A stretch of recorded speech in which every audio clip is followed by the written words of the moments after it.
Ba, mga kanor, oras na. Magugas ka ba ng pinggan? Mga kanor. Oo. Oras na. Ano naman dagol? Matutup ko eh, bakit? Oras na. Paano mo naman tamang may pa niya, mapagal-pagal ko, pagod na pagod ako. Nag-set up tayo siya, hindi ka ba puyat? Ano naman kailangan? Bakit? Ano? Ba't tinatawag mo ko? Magugas ka na pa ng pinggan. Oo naman, dagol.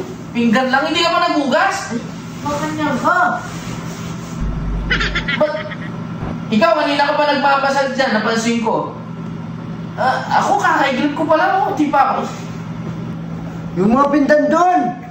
Nagmamasas ako baka hindi ako pwede nagbabasa. Kasi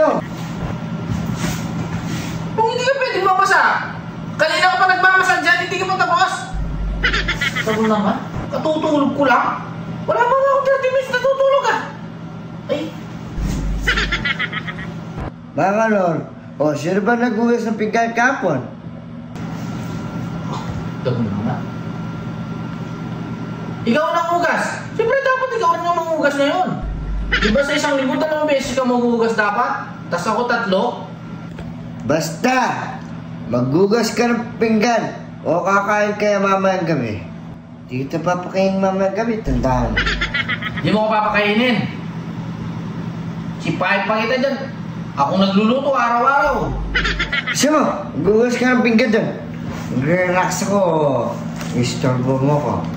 Yes! Maghuhugas akong pinggan ngayon, huwag kang kakain. Kung gusto mo, hindi ko lalaban yung mga dami mo, hindi ko na palalaba. Ano? Deal or no deal? Ikaw maghuhugas, palalaba ko yung damit mo, o hindi ka kakain? Mga kanor naman, hindi mo biro ako magugas. Okay. Bilisan mo! Hugasan mo yan! Oh, kinuha mo pa yung soft drinks ko, no? O bakit?